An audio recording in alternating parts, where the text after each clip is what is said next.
How do you expect a person to start over without anything? We have to be more human. We have to be more compassionate to what it's like for a person to come home from incarceration, not to mention once they get home.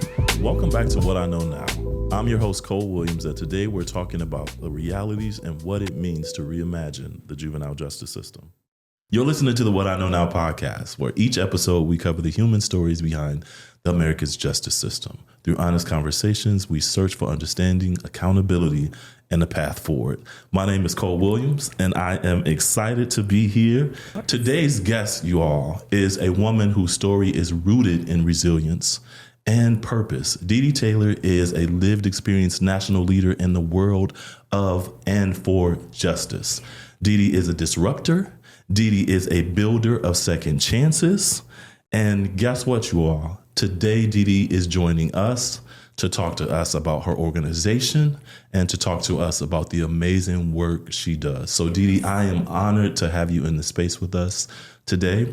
So let's just kick it off. Dee Dee Taylor. Yes. Who are you? Why are you the healer of second chances and the believer of second chances? Of course. Tell us a little bit about your organization. But first of all, give us a little history about who you are. Of course. First of all, thank you for the introduction. Yeah, no problem. I feel ready now after that one.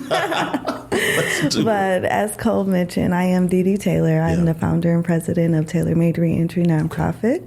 We're located in Kent County, Michigan, but we service all counties within Michigan. All counties? All counties within Michigan. So we're literally all over the world, from Macomb County, Genesee County, from Ionia County, from Muskegon County, from any county you can think of. We have provided a resource in all of those counties. And this I know because of our statistics. Yeah. We have been in business for 5 years now. And when I look back over our reviews, over some of the people I have touched, I'm like almost amazed. Wow. I'm amazed. So 5 years. 5 years. Reentry.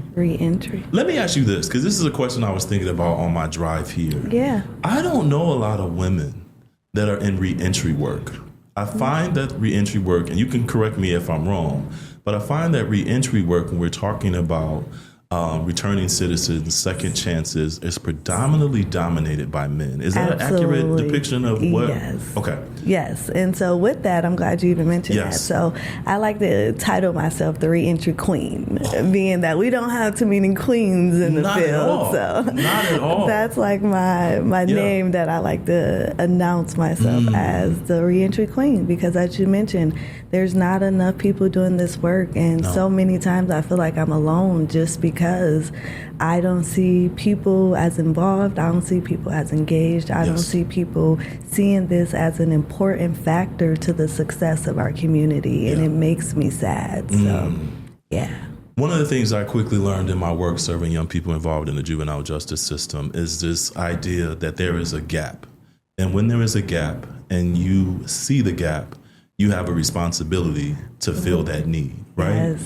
So tell me a little bit about how you found the gap and decided, because I think this work is something you decide. This is not something that you just fall into, that you just like, people are pushing you toward it. Yep. This is something that happens intentionally. And so tell me a little bit about how you discovered the gap and why this work is so important to you. Absolutely. So just a little history about reentry and incarceration. So about 10 years ago, we have very, very productive reentry programs at the state and federal level. And at some point, all of those resources became exhausted due to funding and due to just politics and needing to allocate the budget to different things. So reentry was kind of left behind about 10 years ago. And when we look at Grand Rapids specifically, we see like some of the old halfway houses, like the one on Cherry and Eastern is the one that most people know of. We see those now deserted and there's no activity really going on within those facilities.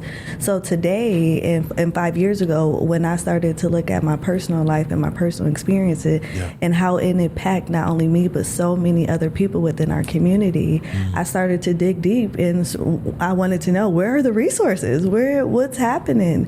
How do we make sure that the people who are in jails right now have support once they come home? Because because 85% of individuals who are in jail, they come back to our community. They come home. So how do we as a community support this large population of people who are coming back to our communities? And again, when I looked, I seen nothing. So I began to dig, and there are like a few organizations. Like I know the Delta Project is doing great work with our youth, and I know 70x7, Offender Success. There are some really good organizations doing work, but I noticed that those organizations have limitations to what they can do for people. And they weren't actually tailored to each individual once they come home from those systems. So I'm like, okay, Dee Dee, what do we do? What can I do? Is it really about tailoring services? You got it. Because I felt you like, figured okay, it out. so in my head, I'm like, Dee Dee Taylor, okay, she named it out. No, but it's about tailoring services to individuals returning Absolutely. home. It's really about getting people, meeting them where they are, tailoring our services to ensure that these individuals are successful. I can't make a cookie cutter approach for people, but I can make a tailored approach, and I can see that success from that approach. So most people still have the conversation around why should we care about men and women returning home? Absolutely. You did your time? Okay, great.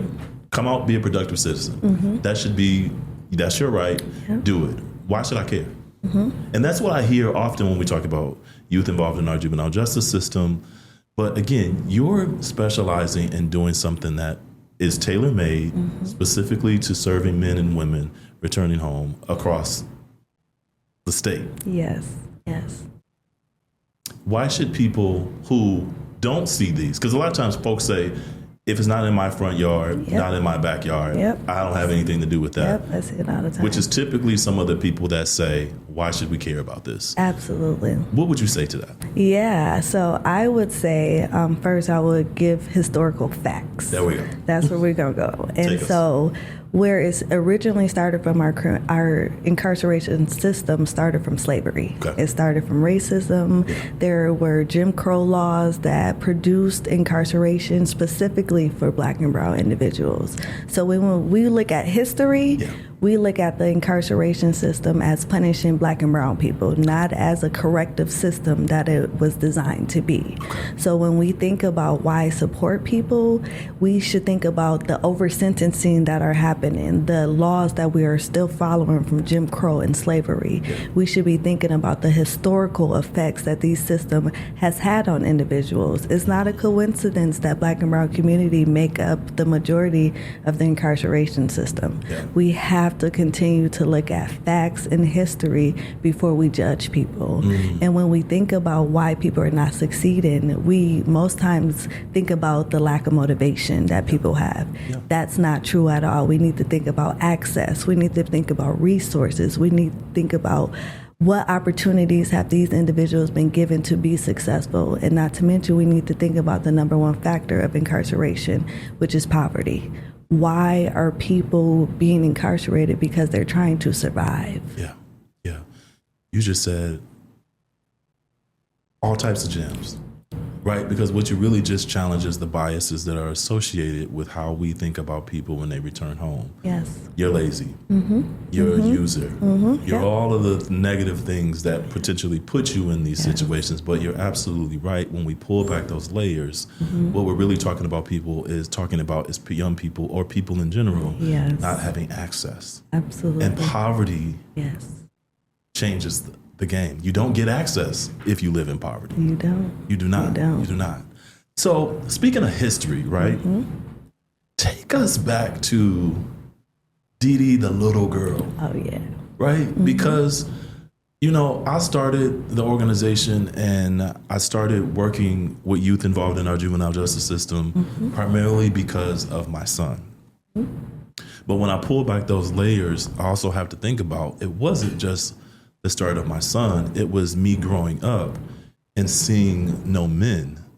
So I grew up in the early 90s when we think about the Reagan administration and we think about, 3 strikes you're out. And when you think about all those things. So when you think about those things, I actually lived and saw it. I saw men in my family, what I like to call disappear. But someone once told me, no, Cole, Those men didn't disappear. No. They were stolen. Yes, they were. And so take us back to Dee Dee, the little girl, because as a boy, I saw it. But what did you see that moved you into this work even more? Absolutely. So as a young girl, I knew and was involved in the criminal justice system before I even could understand what it was. I was going behind bars and having to open my mouth and pull my shoes off and be checked as a 4-year-old young girl. And that is because my father has been incarcerated all of my life. I've never had a life experience with him outside of incarceration. And so when all of this happened, my mom, she is just a commendable woman because she wanted to ensure that I had a relationship with my father. And she also understands that they were young. So he made a mistake that paid or cost his life and cost our life as well, because incarceration is not an individual thing. It's a thing that impacts everybody. Absolutely. So my mom knew that he had did something wrong. And instead of taking me away from him, she pulled me closer to him. Took you to him. Yes, and she wanted to ensure that I understand and knew that this is your dad. He made a mistake, and if you make a mistake, this can potentially happen to you too. But this is the reality that we have right now. So we're going to move forward and we're going to make sure that you're successful. And my mom she had me going to jail, visiting my dad as much as possible. And I commend her from that because she didn't have to do that. She didn't have to take her personal time out to ensure that I did have a relationship with my father. I was in the criminal justice system very early. And when I look at what resilience is and what it looked like, I see my younger self. I see younger Dee Dee in jail, happy to see my dad, although the circumstances were terrible. You just said so much. I was happy to see my dad. So oftentimes when I talk to parents and caregivers who have a parent incarcerated, there's this huge fear of like, no, I don't want my child to see mom or dad in a facility because it will traumatize them. You speak of something different. Yeah, and that's the biggest stigma I think that families have when it comes to allowing children to visit their loved ones. Parents think that they're protecting children, and in reality, you're actually doing them a disadvantage. Exposing them to real life sometimes is way more impactful than trying to hide something from them, because that way they won't know what it looks like to make a mistake or what it looks like to have to pay your life for something that you did for 10 seconds and those things. So exposing children to those experiences young teaches them to grow and mature into understanding that, hey, I don't want to make that mistake. So we talk about your mom, but you just made me think of something as I was listening to you.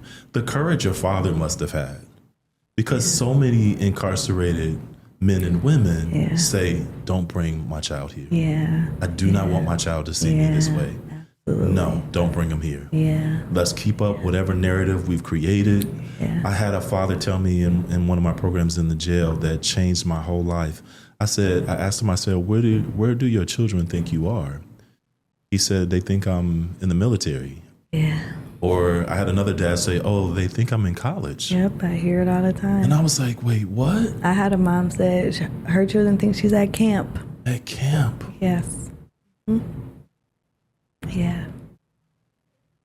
What's alarming about those stories is that the father that said, my son thought I was in college, his son would communicate with him when he was out through a tablet. They discovered that his son was trying to reach out to him every night before he went to bed through the tablet because he thought his dad would access him through college, right? And so I recognize the power of storytelling, right, as we do in this work. And sometimes the story could be more harmful than good, right? So I just wanted to ask you to speak to your father's courage and what allowed him to take on the responsibility of saying, no, this is my daughter. Yes, she can experience this all. Because That matters, Dee Dee. Yes, it does. So just to give a little bit of context about my dad and his resilience. My dad got incarcerated at about 16, 17 years old. And currently my dad is 49. Okay. And with all of that, all of my experience with him, I've never seen my dad sad. Never seen him sad. Anytime I needed encouragement, he was the number one encourager. He's like the OG in jail. That's what a lot of people tell me. He don't self-proclaim that, but everybody tell me like my dad is like the OG in jail and stuff. So he has so much resilience, and I commend him every day for surviving, for keeping it intact for us, for keeping me and my siblings at the forefront of everything he do to survive and be successful and come home eventually. Like I think every day my dad could have easily given up on us, on himself, on the situation, on everything, but he continues to keep going. So what I can speak to my dad, resilience is a testament of power, a testament of courage, a testament of resilience, and a testament of being a loving father that refuses to give up on his family. I wasn't planning on getting emotional. And I'm not even quite sure where that just stirred up in me. I think what I heard you say that I think speaks to my spirit is that you could be a father incarcerated. And a great father. Still be an amazing dad. Yes. You could be a mother incarcerated. Yes. You could be an aunt incarcerated. Yes. You can be a grandmother incarcerated. Yes. You can be a cousin. You can be a brother. Yes. An uncle. Yep. And still be an asset to your family. Yes. A provider, a leader of wisdom and knowledge. Yes. Yep. Even when you're surrounded by the cement. Absolutely. Yep. Yeah, I didn't sign up for this. It's okay. It's okay. That's powerful because I think it's important for us to recognize that, which is why when men and women come home, we stop seeing them as the labels and start seeing them as grandmother, as uncle, as cousin, as brother, as sister. Yes. Because when we think about family, that's what it makes up. Absolutely. Yeah. Yeah. You have a sister. I do. Yeah. Tell us a little bit about your journey with your sister, who she was, who she is, what she does. Yeah. Right? Yeah. Because it's not just a was. No, it wasn't. No, it wasn't. So, Breonna Taylor. Yeah. So, let's talk about Breonna. So, a little background about Breonna, my dad, our family, this journey. It started long before I knew what I was destined to be at this point. And I had already been doing this criminal justice reform work long before 2020 when she passed away. So I was in it, and I was ready, and I couldn't wait to get my dad home. And I just knew that he was going to be reunited with myself and my siblings someday. Yeah. And in 2020, when I got that call saying that Breonna Taylor was shot and killed by law enforcement, making it where she would never get to see our father outside of incarceration. It was a surreal experience for me. Yeah. I it's like I was sitting at my desk at work, and everything just stopped. And all I can hear is my mom's voice telling me the tragedy that had happened, and I'm like, no way. I was in disbelief until I got home, because during that time I was living in Houston. My college career had brought me that way, but after Breonna passed away, it quickly brought me back home. Yeah. And when they let me know what had happened, and to the extent of what had happened, I couldn't believe someone would recklessly shoot in someone's house without even caring to know who was involved and inside of the home. I couldn't believe it. And I also had just prayed. I don't share this with many people, but I also maybe 6 months to a year before it happened, I had prayed to God and I thanked him because my family had never experienced a police brutality experience, and we had never been in fear of law enforcement the way that so many people in our world have been impacted. I thanked him. Yeah. And what you just said is so powerful. You never had that touch point, that fear, that connection to it. No. Right? But was walked into it as a 4-year-old on a whole different side of the coin. Yes. Yeah. I literally thank God that we had never had that experience, and then bam, that experience happened to my family. So what I want people to know about Breonna and know who she was is that she was a woman of compassion, a woman of joy, a woman of character. She was an EMT, a caregiver, so she loved people. She loved people. Yeah, she was a daughter, a friend, an aunt. She was so many things to so many people, and not to mention, she was a human. Many people see her as a hashtag, as a call-in, and all of these other things, but she was a human being who loved her family and loved her life. And that was taken way too short. Yeah. It was taken way too short. And when it happened, I knew that there was a couple things that I can do. I could do the traditional things that people do, the riots, the defund the police, the hate the police, do all of these things that people do when they're hurt, when there's pain, when there's suffering involved. And then I also knew that I can do something that no one does, which was try to create peace, try to create purpose, trying to understand how do we create a system where no other family member has to experience this brutality again? How do we provide sufficient education, sufficient tools for law enforcement to understand what community they're dealing with? This is not just a human versus law enforcement thing. This is we have to understand each other, and we have to want to understand each other, and also want to have other people who are encouraged and survive and enjoy our community and life the way that they should. We have so many things other than what we have in front of us right now.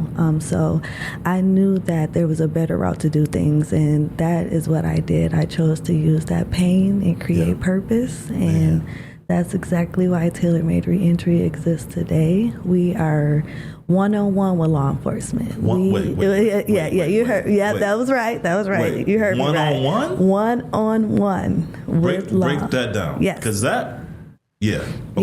Yes. So when we speak about creating purpose and creating change through that purpose, I envision being directly involved with law enforcement. I envisioned being one-on-one, ensuring that no other family member would ever have to experience what I did. And if I can do that through education, through implicit bio training, if I can be a encouragement, or if I can provide mental health resources so that they can be more productive within our community, then that's what I want to do. And that's something I've never seen anybody done. Yeah. And I have got the best results from doing this work. And people are always like, Dee Dee, what are you doing? Yeah. Why are you involved with law enforcement after what they did to your sister? Yeah. And I think there's an old saying that say, keep your enemies close.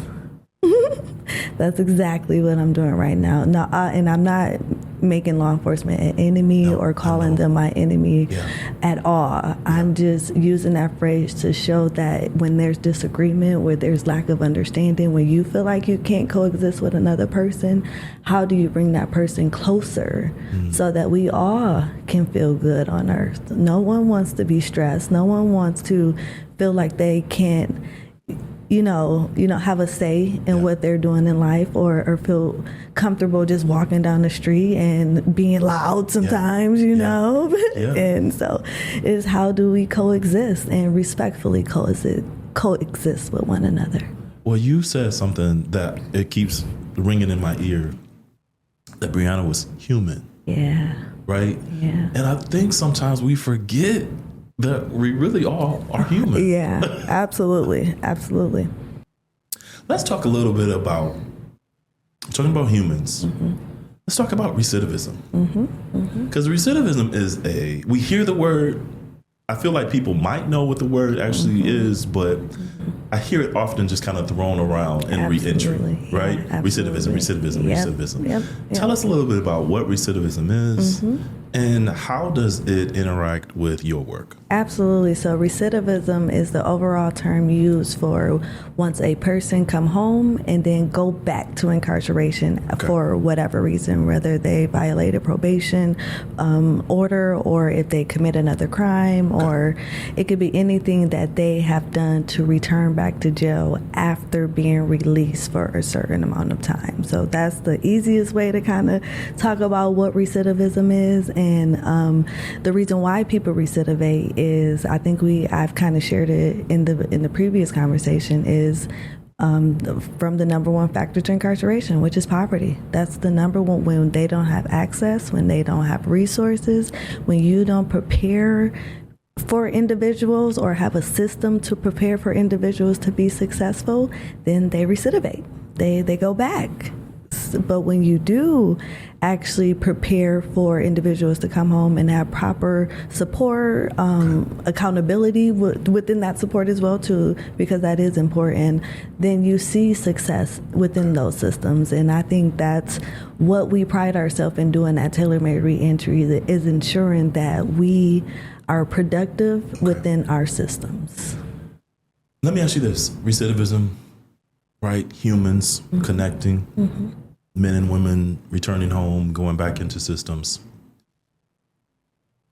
What happens, can you walk us through to what happens to a man and woman who served, I would even say, even if you've served a year, things are going to look very different when you return. Yeah. Some of us think, oh man, if he served 10, if she served 15 years, yes, they need support. They need support. But what happens when it's not 10, 15 years?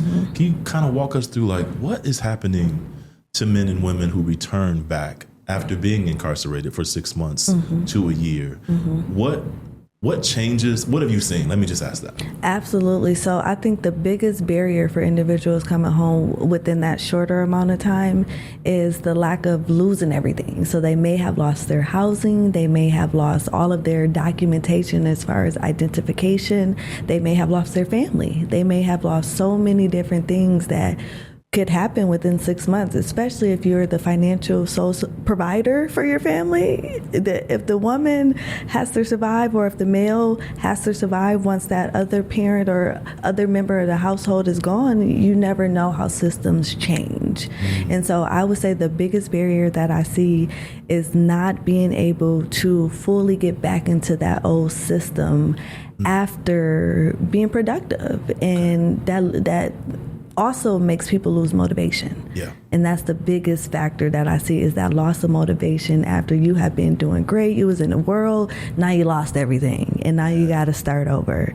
And just in that small amount of time, you would think that it would be easier that's what we to start over. You would think it would be easier to start over, but no. The mental strain, the mental drain that you have when trying to rebuild after losing everything so short is a total different psychological process than a person who had to sit there, butt down, and been there 10 to 15 years. They kind of got over that. They kind of got over some of the old stuff that they lost, some of the things that they couldn't do, all of those things, and they kind of accept it. But when you only there 6 months to a year, you kind of don't accept that yet. You don't fully commit to understanding that, wow, I lost everything, and wow, I have to start over, and wow, I got to be mentally strong while starting over. Oh my goodness.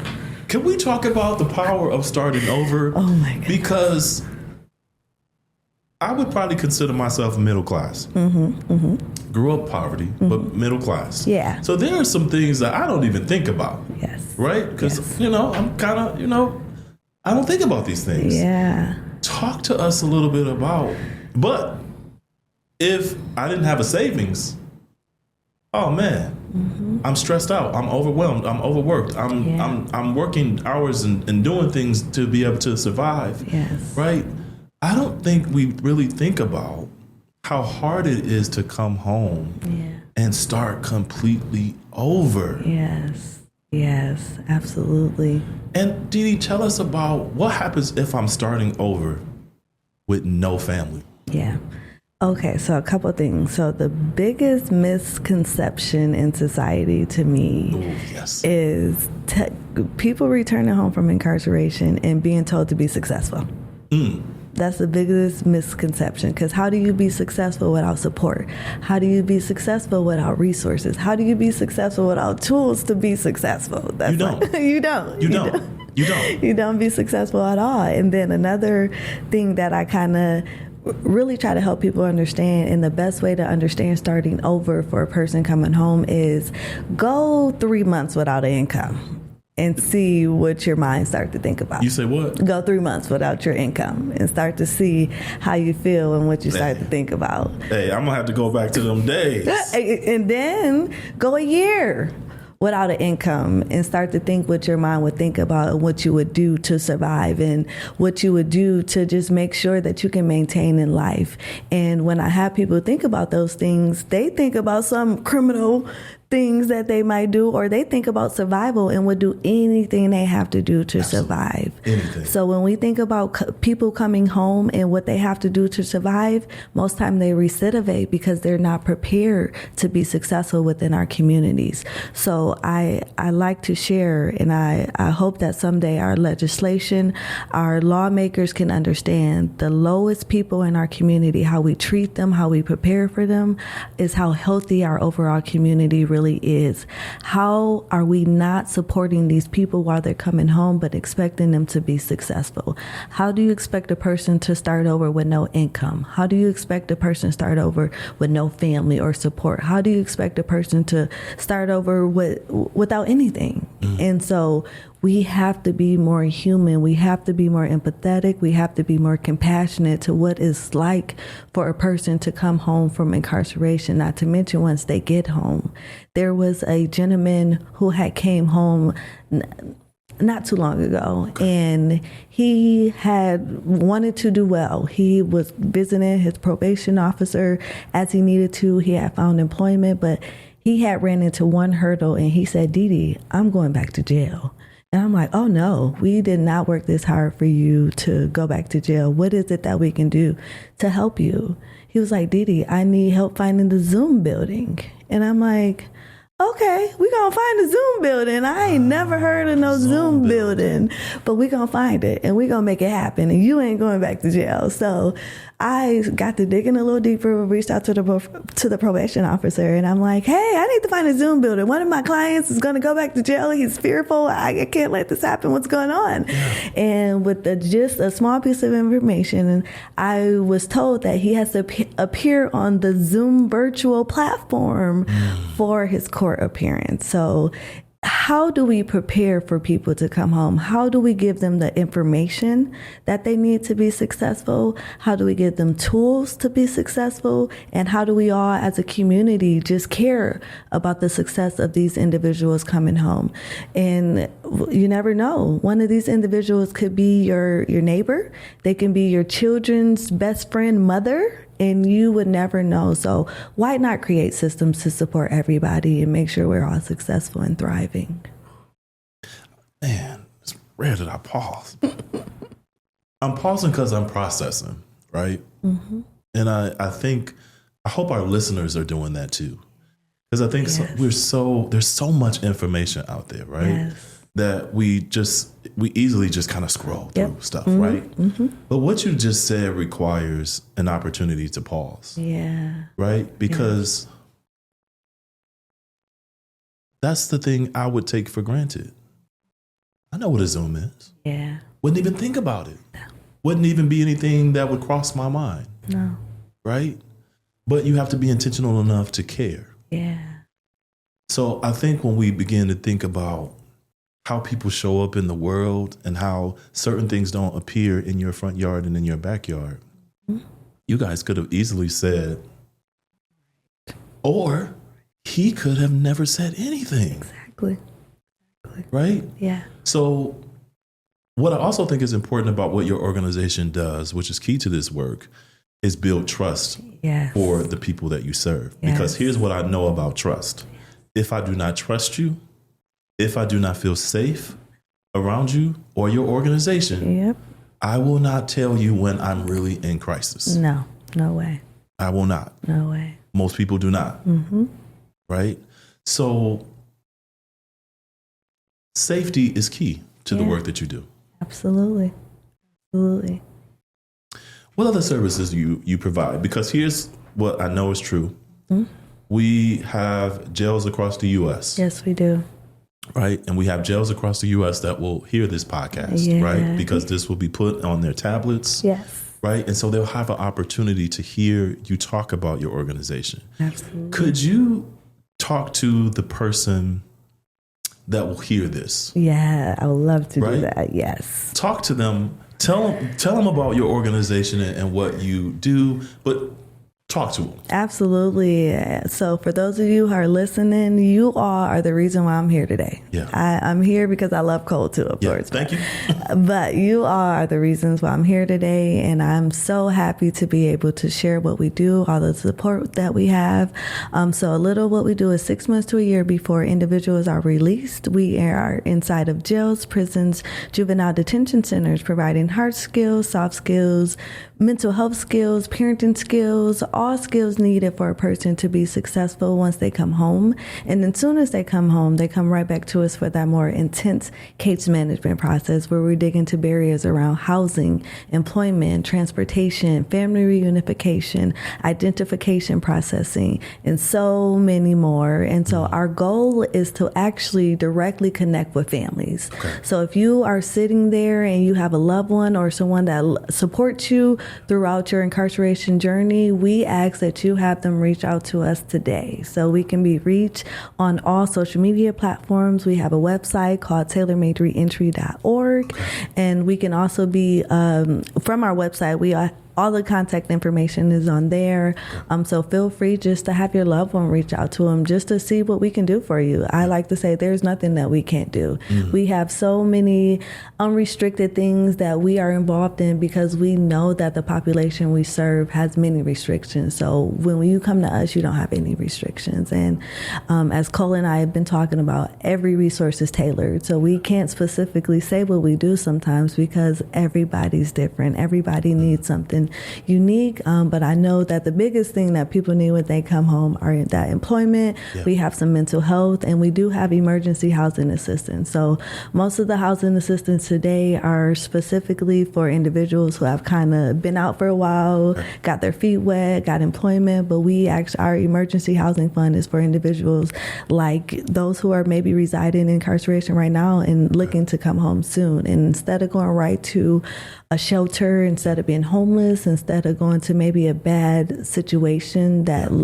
led you to where you are today. Many folks do. Yes. We have immediate resources for housing. So we just are housing individuals inside of hotels, motels, any type of environment that's better and will allow individuals to be successful. We also can assist family members too once those loved ones come home with some of those rental resources as well too. Okay. So I'd like to definitely share that resource, but just know we're like a one-stop shop for all things reentry, and we're happy to help as many people as possible. So you all would definitely be seeing us in more prisons, jails, and those facilities as we're continuing to grow our organization. Like Cole and I have been talking about, there's not a lot of me. There's not a lot of people doing this wonderful work. So as we grow and as we continue to grow, I'm hoping that each and every facility in Michigan can at least be a part of Taylor Made Reentry in some way. Yeah. I think what's beautiful, what you're saying too, is that there isn't a lot of you around, right? And so my hope too is that there is a listener that's watching this and listening to this, and even if they're in a space of hopelessness, I want them to know that there is hope. Right? Yes. And what you're providing and what you're saying, I hope answers a question to somebody that is worried about it, that will listen to this and say, okay, God. Okay, Allah. Whatever, okay. Yes. I don't have to worry about that because there's an organization in Michigan that will help solve the worry that I have so that I can come home. Yep, absolutely. Yeah. Yep, So I also want to just pivot just a little bit. Okay. Because one of the things I think is really important to talk about that I heard you say that I wanted to go back to is that when a person is incarcerated, it isn't just the individual. right? We like to sometimes believe that the only person that's incarcerated is the incarcerated person. Can you tell us a little bit about why that isn't a true thing? It's not true at all, because incarceration not only just have a mental, emotional, financial impact on that individual, but it has the same impact on families. Once you take one vital person from out that system that was a support, that was a financial support, mental support, that's detrimental to the success of those family members as well. Not to mention asking people to adjust so abruptly in life sometimes is almost impossible to do.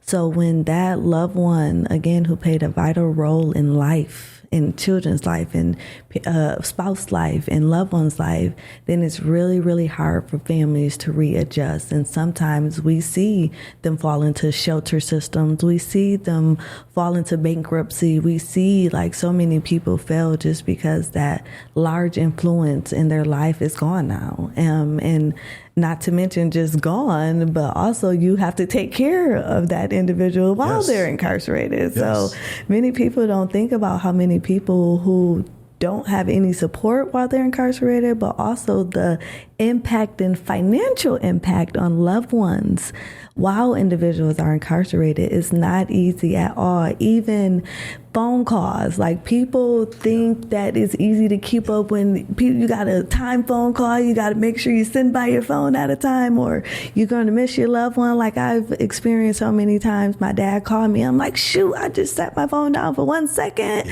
Now I can't talk to my dad all day. And it's just so many things that are frustrating behind what family members really have to go through. And I'm one of those loved ones who don't play about my dad and my family members. So when my dad is expressing concerns, when there's not good living conditions within those facilities, I'm calling. I know every warden in every facility that my dad has ever been to, and I wanted them to know me too. And it's just small things like that that families not only have to deal with life and their own things, happening in life, but you also have to deal with your loved ones' issues at that point too. And you also got to make sure they're okay too. So it's like, I feel like a parent sometimes to my dad, and I'm not saying that in any disrespect to him, because he's definitely my father and definitely I'm a proud daughter of him.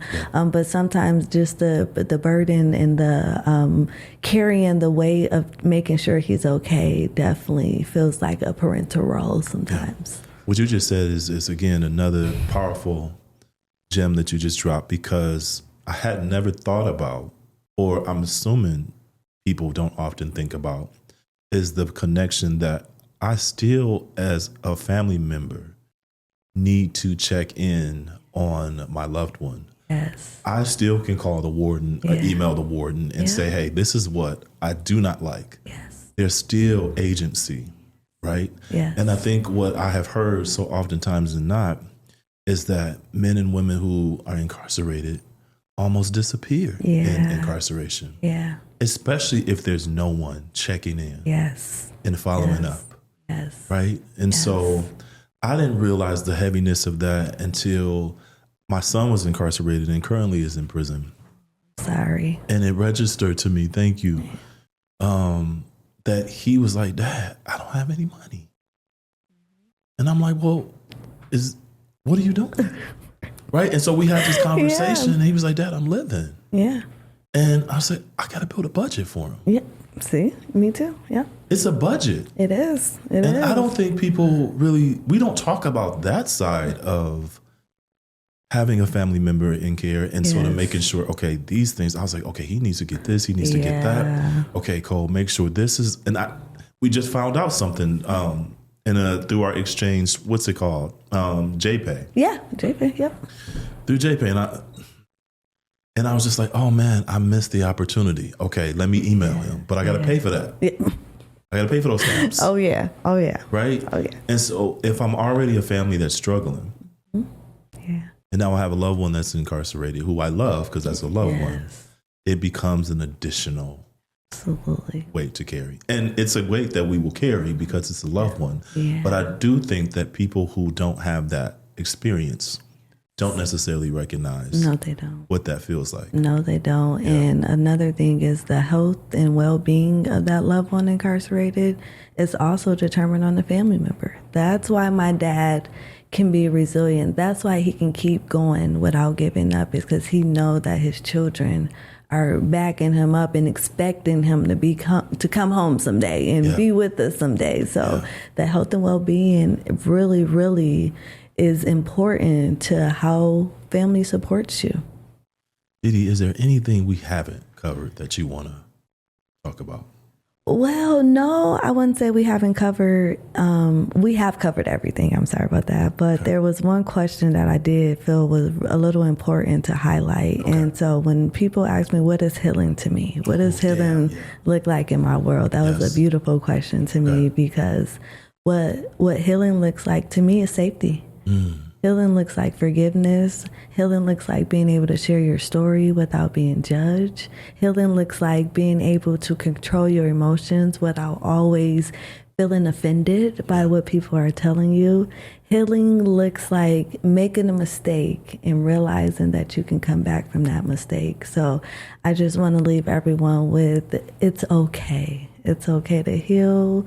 It's okay to forgive yourself. It's okay to have grace on yourself. It's okay. We have to start leading with a healing mind, a healing heart, and all of those things in order to truly forgive ourselves and others and our community and all of the above. We really need that healing aspect, and that's how we lead our initiatives in Taylor Made Reentry. We can't do this work without law enforcement. Yeah. So how do we create systems for law enforcement to coexist, respectfully coexist, but also get what we need as a community overall? How do we do those things? And healing is the number one thing that we can do to ensure that we're all working together. Damn. Healing. Yeah. Wow, Dee Dee. I didn't know what was going to happen. I knew it was going to be phenomenal, right? Thank you. Of course. Thank you. Oh, my goodness. This is an amazing opportunity, and even more of an opportunity to be able to share out with the people I care about so much. Yeah. And so thank you all a million times for the work that you do and the support that you offer those who are impacted by incarceration as well. Thank you. So before we go, I got one final question I ask every guest. Okay. The podcast is called What I Know Now, right? We started that because we were very curious about what do people learn over time that they wish they knew. Yeah. So Dee Dee. Yeah. What do you wish you knew that you didn't know then that you know now? Absolutely. So what I wish I would have known before is to ask for help. Help is not a weakness. Help is power. Help is courage. Help is what you need in order to keep going in life sometimes. So how do we properly ask for help when we need it? And I see that as a strength. Anytime someone asks me for help, or someone even talk about I may need some help with something, that's the first step to me, is recognizing that I need help, and that's okay, you know? Because help, people don't ask for help. No, it's a huge stigma around help, and I'm not sure why. Because people believe if I ask for help, then if I don't trust, because you said the key word, right? Healing is safety. Yes, if I don't feel safe, then you're going to take advantage of me if I ask for help. Yes, absolutely. You're going to throw it in my face if I ask for help. Yes. You're going to remind me over and over again how you helped me. Yep. And because of that hurt, I'm not asking help for it again. I'm not asking for your help. But what you lead us to as we leave today is that if we're healing, help will come through that. Absolutely. Yeah. Yes, it will. Yeah. Naturally. Yeah. Thank you, Dee Dee. Of course. Thank you. Thank you. Thank you for listening. Check out our programs on the Delta Project's website, thedeltaproject.co. And be sure to follow us on Spotify, YouTube, or wherever you get your podcasts.